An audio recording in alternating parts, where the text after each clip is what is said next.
Let me start with you, Kishore, the provocateur in the room. What are the 2 or 3 biggest structural changes in the global order that business leaders, government leaders must understand and separate the noise, as you call it, from the real structural changes? First of all, Rajan, thank you very much for inviting me. It's a great honor to address this very august audience. I'm impressed on a Saturday afternoon, you can fill a room. That's very impressive. And I'm glad to be here with Ambassador Ajay Bisaria. On the structural shifts, it's important to emphasize that the scale of structural shifts we are witnessing today are among the greatest possibly, maybe even in 2,000 years of history. And it's important to understand that in our times, you must be prepared for some big surprises. So what I'm going to do is mention 2 structural shifts and 2 recent short-term surprises that have been, in some ways been a shock to global geopolitics. The first structural shift, of course, let's say if we compare, let's look at the 2 biggest giants in Asia, China and then India. In the case of China, in the year 1980, the combined GNP of the European Union was 10 times bigger than China, 1980. Today, European Union and China are about the same size. And by 2050, European Union will be half the size of China. So in one human lifetime, the European Union goes from being 10 times bigger than China to becoming half the size of China. Just one structural shift. But the Europeans haven't woken up and realized that that's where they are today. They're on holiday. And September. so that's right. They're still on vacation. In the case of India, I like to compare India to the United Kingdom, right? Because, I mean, that's a natural comparison. It's hard to believe that 100 years from now, 300 million of our ancestors from India were ruled by 100,000 Englishmen, right? 100 years ago, amazingly. And today, if you send 100,000 Englishmen to India, they'll be massacred.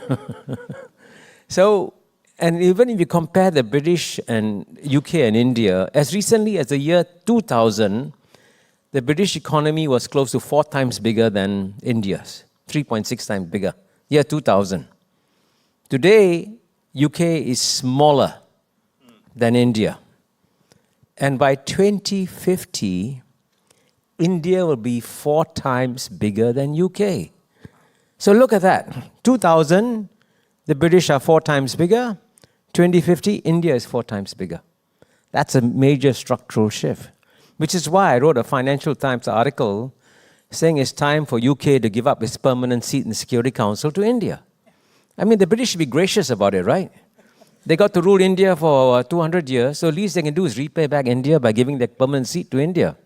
I'm surprised that that suggestion wasn't picked up in India by more people, you know. So when if those of you who have connections in Delhi, please call them and say, please echo that call. and I want to emphasize that this is not a frivolous point. This is actually a serious point. The one thing I learned after being ambassador to the UN for over 10 years is that the founders of the UN intended the veto to be given to the great powers of the day and not the great powers of yesterday, which is why the British have gone by their sell-by date already. And it's time for the British to give up their seat, their permanent seat. And I want to emphasize that the British are acutely aware that their seat is hard to justify, which is why they haven't used their veto for over 40 years, 50 years. They dare not use their veto. The minute they use their veto, I really want to say, who are you? That's why they don't even dare to. So they are internally aware that the sell-by date has come. But so these are the structural shifts. But at the same time, even in the last 6 months, I must say that if you had asked me about these 2 things in January, would these 2 surprises have happened? In January, I would have said, no, not possible. But these 2 surprises have happened. The first surprise, right? You know, when Donald Trump first launched his trade war against China in his first term in 2018, the Chinese were defenseless. They didn't know what to do. And they were running around in circles trying to figure out how to respond to Donald Trump. And so they couldn't retaliate. They just had to take whatever Trump hurled at them.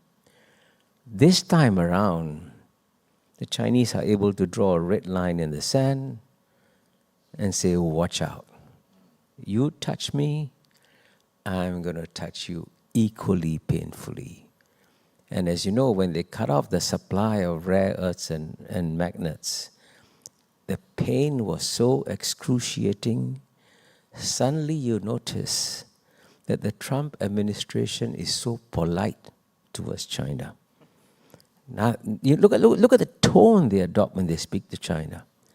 So in the last 6 months, the big shift is that suddenly US has implicitly accepted China as its peer competitor.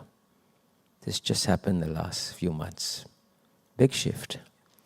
And the other big surprise, if you had told me in January this year that, India, which has been cultivated by president after president by the US, right, from Bill Clinton to George W. Bush to Barack Obama to Donald Trump 1 to Joe Biden, that this 27 years of cultivation would be wiped out in a few weeks.